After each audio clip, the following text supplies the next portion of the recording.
There was one thing in Blake Lively's amended complaint against Justin Baldoni and others that really stood out. Her apparent responses to Baldoni's arguments and defenses. He has accused her of making false allegations against him, taking control over the film, and not accepting that she was at fault for her own career pitfalls. But now, Lively has responded, and she has counter-arguments. What did she say? What are her defenses? Let's talk about it. Welcome to Sidebar, presented by Law&Crime. I'm Jesse Weber. Now, there was something in Blake Lively's amended complaint we didn't really get a chance to focus on a lot in our last episode when we broke down the whole amended complaint. But what we want to focus on right now specifically are the times when Blake Lively actually responded directly to the arguments, the assertions, the defenses put forward by Justin Baldoni and his team. More specifically, her counter-arguments to his defenses. And it kind of gives us a preview of what a trial will look like, right? Currently scheduled for March of 2026. Now, before we get into what she even had to say, I have to give you another caveat. We saw your comments online from when we posted the full breakdown of her amended complaint, okay? You have been accusing us of being biased. I get it. There's a lot of high passions here. There's a lot of people who have perspectives on this. A lot of people have feelings about it. I get it. Totally understand. Not judging you one way or another. But I've said this before. I'll say it again. We are literally trying to present both sides of this story. Some days we're going to present his arguments. Other days we are going to present her arguments. If we are breaking down her full new amended complaint, of course it's going to be focused a lot on her arguments. Doesn't mean that we're siding with her or siding with him.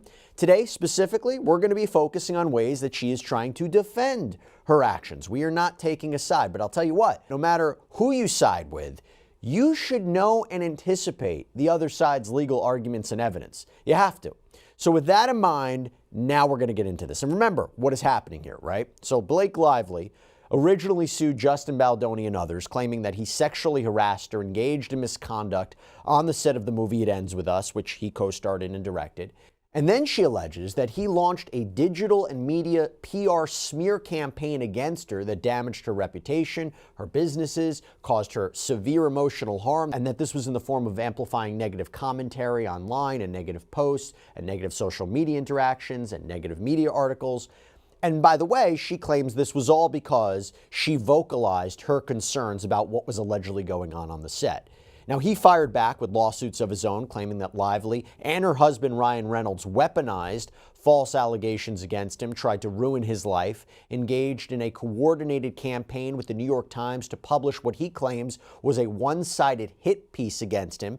And in the end, he claims that she bullied her way into taking control over this film and boxed him out. Now, with all that in mind, we have this amended complaint. And we broke it all down in a previous sidebar. And as we discussed, it lists out new allegations, new claims, new messages, new defendants.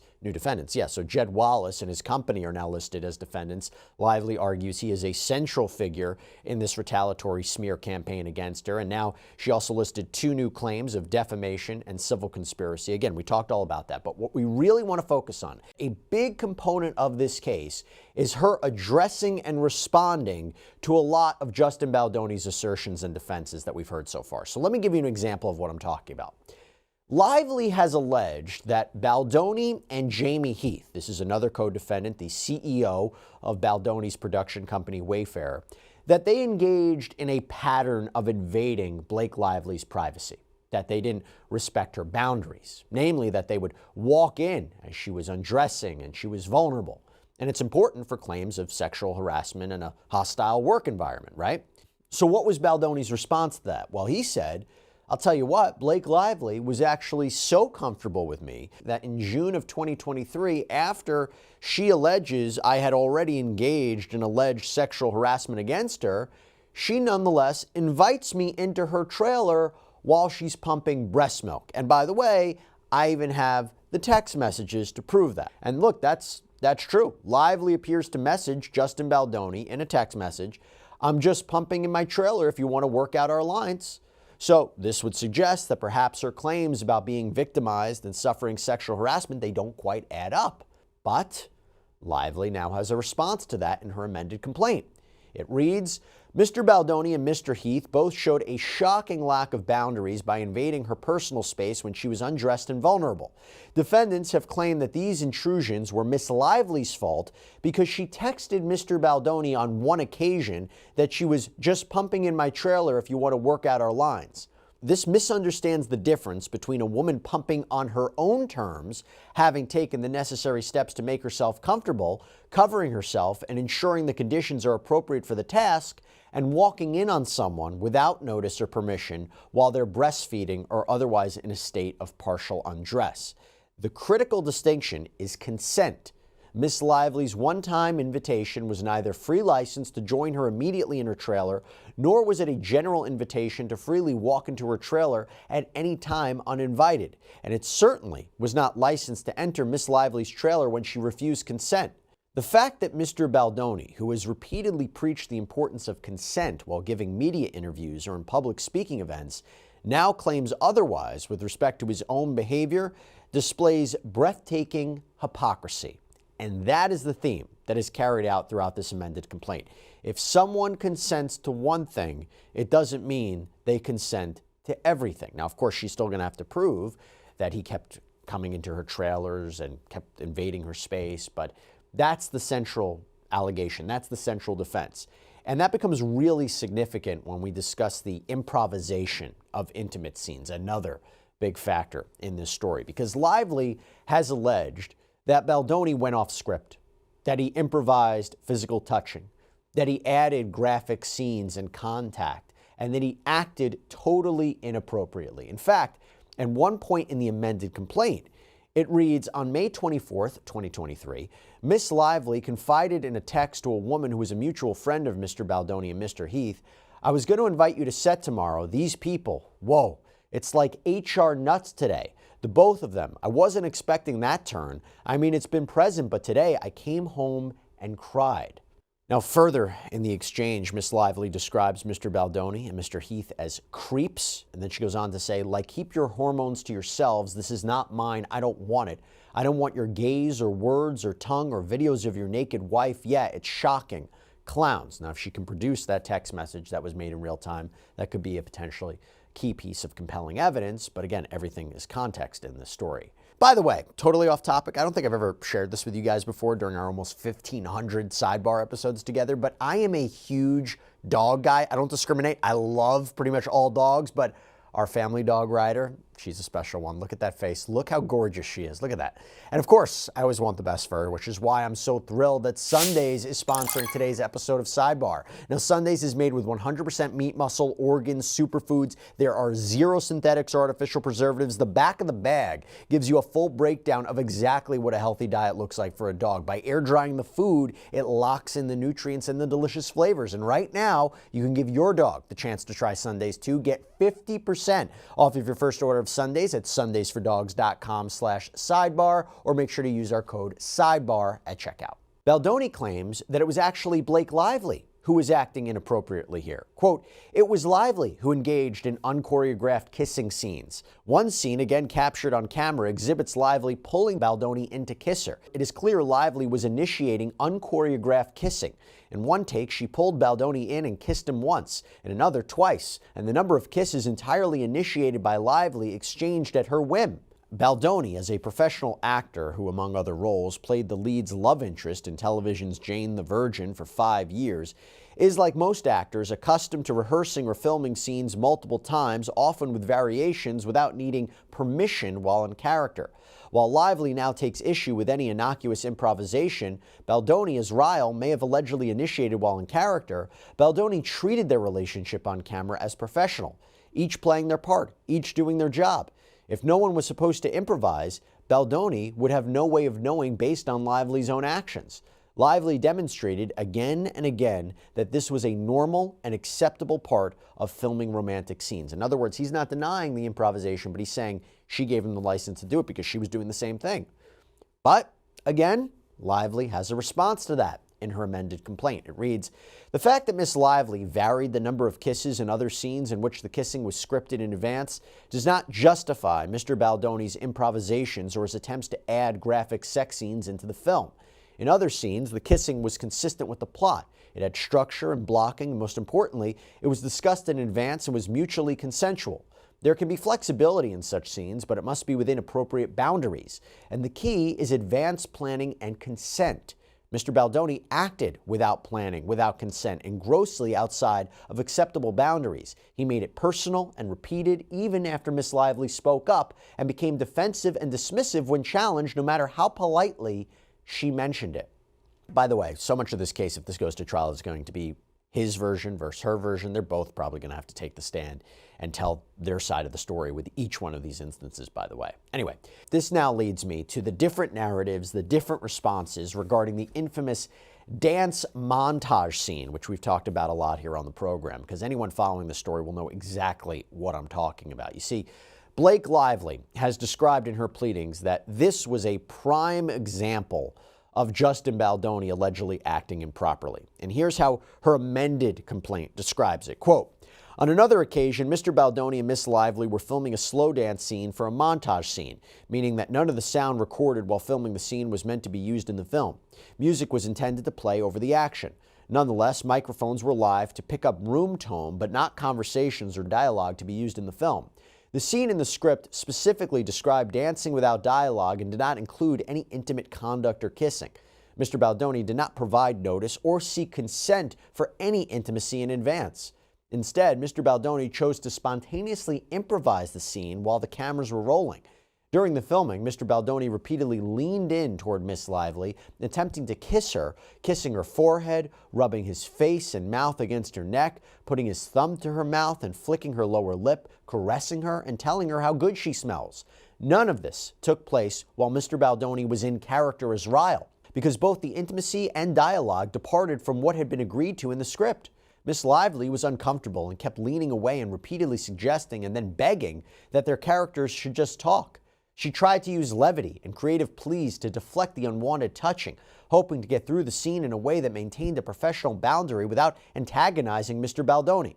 Now that is pretty consistent with what she has always been alleging. Now Mr. Baldoni responded to this by claiming that Lively was the one who broke character, that she wouldn't stop talking in the scene and he couldn't capture the shot that they needed, that she started talking about her personal life with her husband, Ryan Reynolds, that she was the one who apologized for the smell of her spray tan and body makeup, and that's why he said it smells good, that she was laughing during this scene, that she even made fun of his nose at one point. In other words, she wasn't uncomfortable. And to prove this, his attorney, Brian Friedman, seemingly released video of this scene to the public. Here's a sample. And my nose is so big. Yes, I was hoping that we could address this. It's not too late. Just gotta shut down. We gotta call an insurance month and just deal with that. Yeah. And then Cut. Just kidding. No, it's true. That's why we hired Jenny Slate too. Our noses are.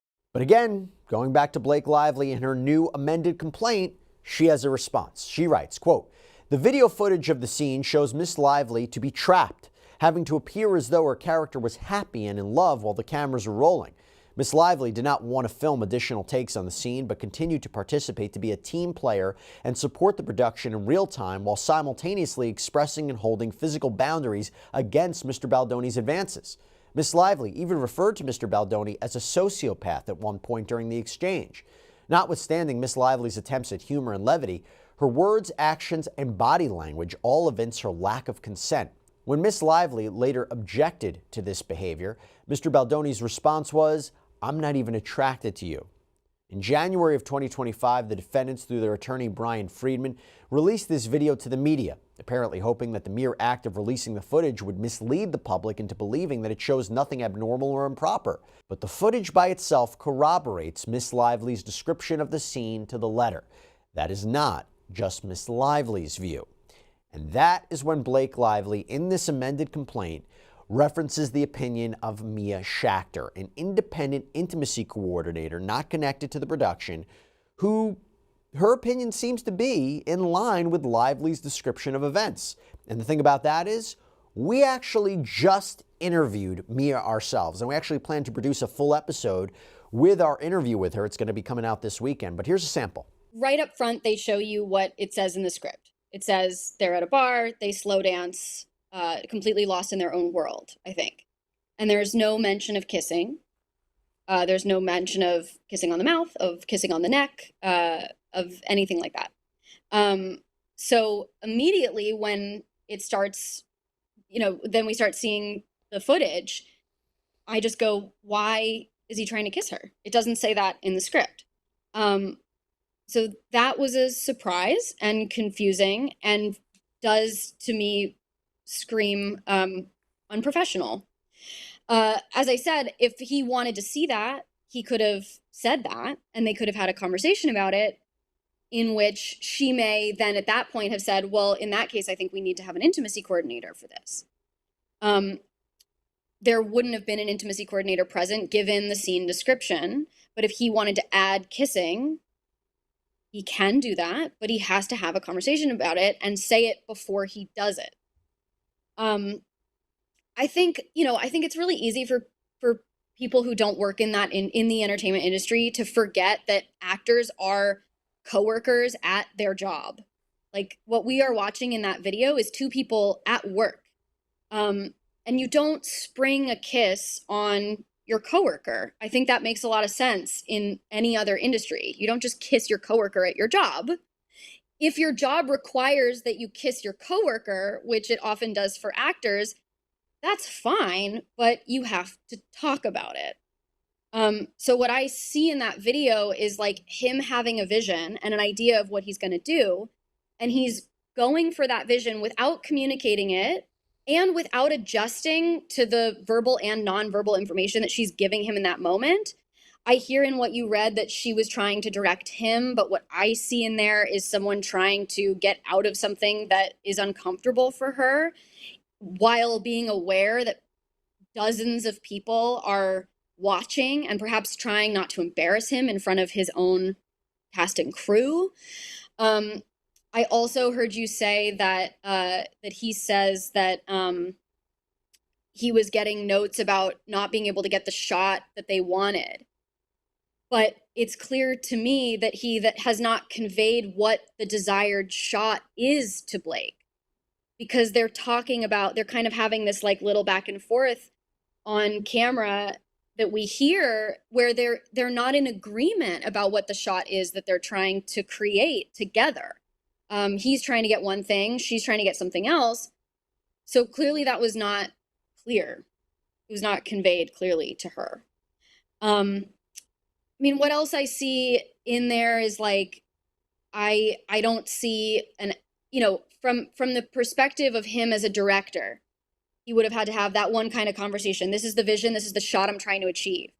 From him as an actor, he could have said, I think our characters would kiss here, or I think my character would try to kiss you. And then given Blake the opportunity to say like, well, I don't want to do that in this scene, or I think then we need to bring on the intimacy coordinator, or I don't think my character would do that here. And then there would have been an agreement reached between them. But yeah, like if I were working on this and watching this happen, I would say to a producer or to an assistant director, hey, we need to hang on a second and have a conversation about this, because he's trying to kiss her and touch her in ways that we did not talk about ahead of time. Again, that full interview with Mia Schachter is coming out on the weekend. We ask her a lot more questions because the legal fight centers a lot upon an intimacy coordinator. And I'll tell you what, actually, let's get into that, because that is another thing that Blake Lively responds to in this amended complaint. So at one point in the story, Blake Lively had demanded that before she returned to set after the writer's strike, she demanded that an intimacy coordinator be present basically at all times. She had made the claim that Baldoni improvised physical scenes, that there was no coordinator involved.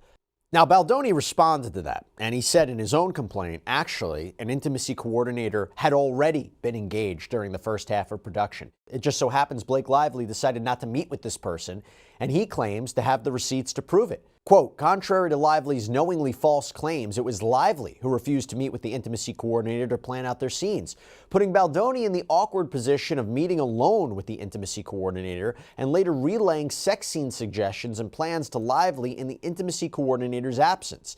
These meetings often took place at Lively's insistence in the couple's home, and often while Lively's husband was present. Lively's method of work was unconventional and uncomfortable for Baldoni. To suggest Baldoni was the one who created the scenario is knowingly false.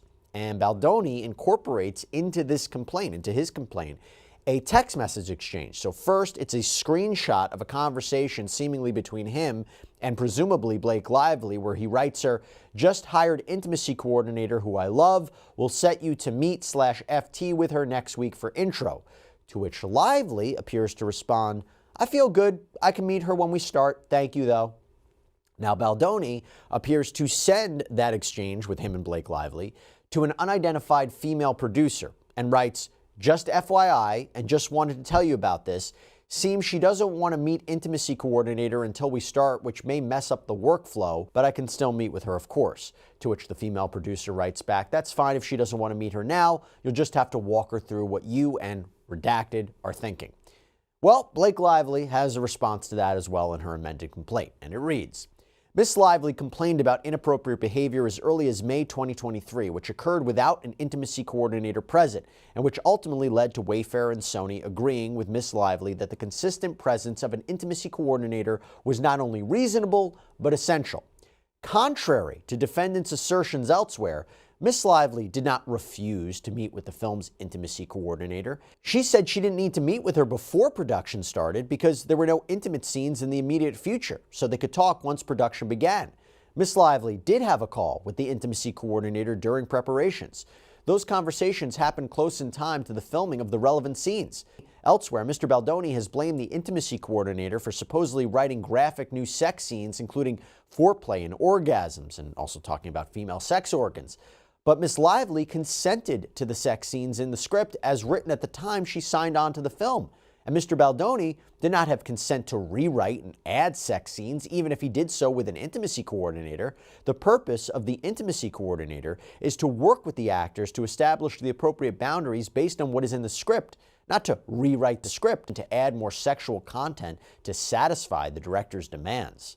Now, talking about big central points in this legal dispute, aside from that, Justin Baldoni has claimed that he is the victim, that Lively inserted herself into the creative process, and that she ended up taking full control of the film, that she boxed him out, that she wouldn't even let him attend the premiere of the movie properly. Even embedded in his complaint are pictures of what appears to be he and his family and friends in the basement of the movie theater, while Blake Lively and her husband Ryan Reynolds and co-stars, they're upstairs, they're at the red carpet all together. And he alleges that she weaponized false allegations to seize control over the film, and that she used alleged extortionate threats to force Sony, the distributor, to allow her to get her way. That even her cut of the film is what was ultimately released. And he once again tries to pull out the receipts. For instance, there are text messages between him and editors. Baldoni writes at one point, "And she's getting to edit, which is what she wants. Let's remember that, LOL." Or where an apparent editor writes, "Justin has bent over backwards for her for months on end." Or where Baldoni seems to say, "That's going to end up being a Blake call, honestly." So how does Blake Lively respond to all of this? Well, in her amended complaint, it says, "The assertion Miss Lively bullied her way into edit room is not only false, but it was not even necessary.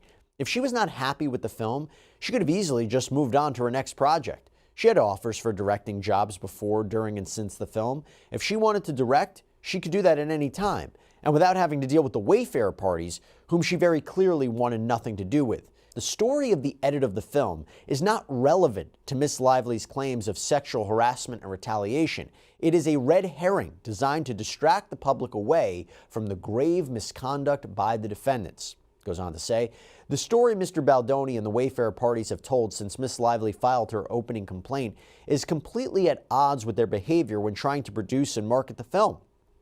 Before Miss Lively sued, Mr. Baldoni and the Wayfair parties were perfectly happy to exploit Miss Lively's star power as well as her access to A-level filmmakers, editors, and more. And notwithstanding their complaints today that Miss Lively supposedly seized control of Mr. Baldoni's film, that did not stop Mr. Baldoni from proudly marketing the film as his work on release. Indeed, although Mr. Baldoni privately confessed that he didn't even see the final cut of the film until the premiere, he repeatedly and publicly took credit for the film, while Miss Lively generally downplayed her contributions. Goes on to say, it seems so long as Miss Lively stayed silent about Wayfair's misconduct, defendants were content to continue collecting paychecks from the film they now claim she hijacked. It is only once she spoke out about the sexual harassment and retaliation to which defendants subjected her that they decided to attempt to convince the public that Miss Lively ruined the film. And defendants have done so even though, throughout the process, Mr. Baldoni engaged in stunning duplicity, praising Miss Lively to her face and in public while secretly disparaging her in private and plotting to bury her alongside the truth of his own behavior. And she went on to say that the film became Wayfair's most lucrative project and that the defendants just reaped the benefits, essentially alleging that they aren't being honest about what was going on here. Now, there was a lot more that we could get into. And by the way, there were certain things that Blake Lively seemed to not respond to in this amended complaint. I didn't see a response to the allegation that she tried to have her husband, Ryan Reynolds, or her friend Taylor Swift praise her rewrites of the film in front of Baldoni so he would maybe feel the pressure to accept them, or a response to her infamous dragons comment seemingly about Reynolds and Taylor Swift, or a response to the allegations that Reynolds tried to have Baldoni's talent agency drop him. But there was one more major aspect that I want to address, okay? And this is Baldoni's claim that he and his team didn't devise and execute a retaliatory smear campaign against Blake Lively, that any harm to her reputation is her own doing, and that the crisis management and PR team he assembled was for defensive measures, not offensive, that if Lively should come out against him with what he claims are false allegations about what happened on the set, he was ready. And in his complaint, he writes, Lively's marketing efforts, which included encouraging audiences to grab your friends, wear your florals while promoting her hair care and alcohol brands, were widely criticized as insensitive, and that's because this was a movie about domestic violence. This was particularly glaring given the well-known links between domestic violence and alcohol consumption. Her actions naturally triggered organic public criticism and unleashed a cycle of negative coverage, including, as is common in the digital age, the resurfacing of old, unflattering content. In other words, it's not our fault what happened, it's your fault. And he once again pulls up the receipts. Baldoni, for example, includes a group chat message with the TAG team, TAG being Melissa Nathan's company. Melissa Nathan is the crisis management expert who is working with Justin Baldoni. She is also a defendant in Blake Lively's lawsuit. So in this text conversation, it reads, like, come on, we had nothing to do with that. This is crazy. She doesn't have a good reputation. All of this is organic stuff from real people making TikToks, not bots. So, pretty compelling evidence on the part of Justin Baldoni, right? He wasn't a part of this. Well, Blake Lively has a response to that as well in her amended complaint. It reads, quote, despite all of this, they claim their plan was never implemented and somehow the universe simply organically provided them with the exact result they planned for at the exact time they wanted it using the exact narratives they developed. The problem for defendants is that they put their plan for an untraceable campaign, and untraceable is in quotes, in writing. And the evidence shows them commenting on the success of their plan as it unfolded. Ms. Nathan delivered a proposal to Mr. Baldoni which included website, full Reddit, full social account, takedowns, full social crisis team on hand for anything, engage with audiences in the right way, start threads of theories. This is the way to be fully 100% protected.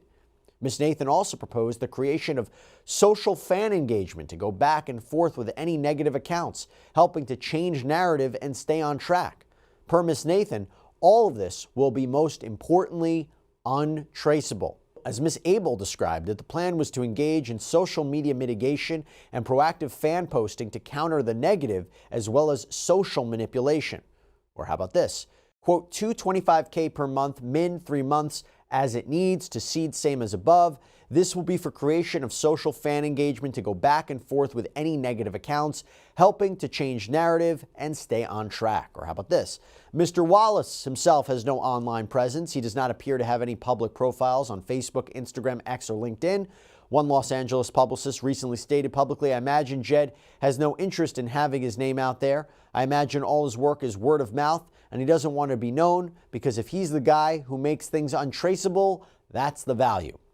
And Lively claims that she has text messages between the different parties to back all of this up. And she claims that she got these messages through a subpoena. Now, there's a whole back and forth about whether or not she altered these text messages or not. Maybe I'll save that for a different day, but you get the general idea about how she has responded to some of the major arguments put forward by Justin Baldoni. We will continue to follow this story for you, as always, here on Sidebar, but that's all we have for you right now. Thank you so much for joining us, and as always, please subscribe on YouTube, Apple Podcasts, Spotify, wherever you get your podcasts. I'm Jesse Weber. I'll speak to you next time.